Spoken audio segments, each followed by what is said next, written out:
Today we're looking at factoring polynomials and the zero product property. Now the zero product property is used to solve an equation when one side is 0 and the other side is a product of polynomial factors. And it uses this idea that if a times b equals 0, this equation works if a is 0 or b is 0 or both. But that has to be true. One of them has to be 0, otherwise that would not be a true equation. So we can use this to solve factored polynomials. For instance, if I'm given x minus 4 times x plus 2 equals 0, then I can look at that and say, okay, since I have a product here, x minus 4 times x plus 2, and that product equals 0, well then x minus 4 must equal 0, or x plus 2 must equal 0. And using some very basic algebra, I find that x would be 4, or x would be negative 2. So if x were 4, or x were negative 2, I'd have a solution to my equation. So in this case, I have two solutions to my equation. So those solutions are 4 and negative 2. They're also called roots, or zeros of the equation. So whenever I have a product,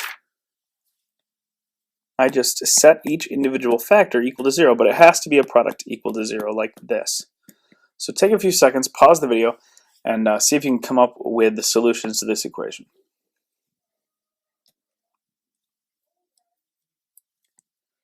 So what you should have done is taken the individual factors, x minus 5 and x minus 1, and set them equal to 0.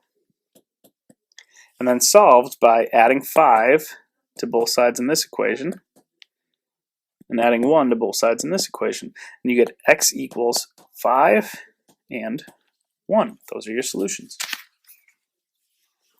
Now, tomorrow we'll look more at factoring and solving polynomials, but today let's just take a preview of factoring. And so what we want to do is we want to start by factoring out the greatest monomial factor.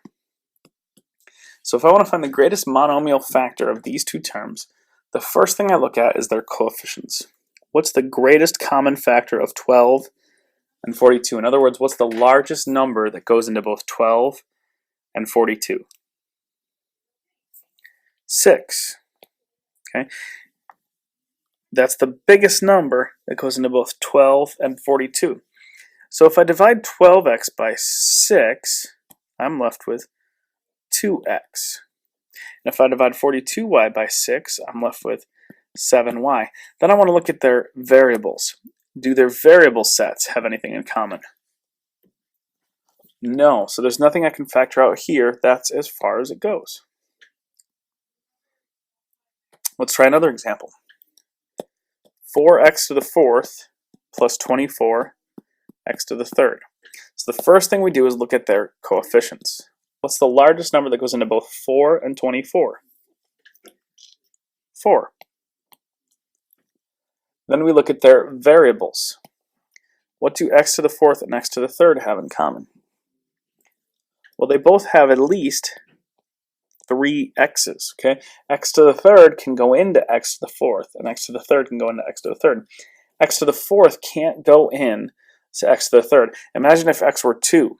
Then we'd have 16 and 8. 16 doesn't go into 8, but 8 goes into 16.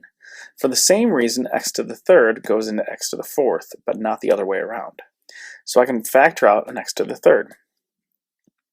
Now, when I divide 4x to the 4th by 4x to the 3rd, notice that the 4's cancel out, and x to the 4th divided by x to the 3rd leaves me with an x. When I divide 24x to the 3rd by 4x to the 3rd, the 24 and the 4 reduce down to 6, and the x to the 3rds cancel out, leaving me with just 6. So I factor that polynomial into 4x to the 3rd times x plus 6. Why don't you give this one a try? 14mn plus 35tn. Take a second, see what you can factor out, and then unpause the video and we'll see how you did.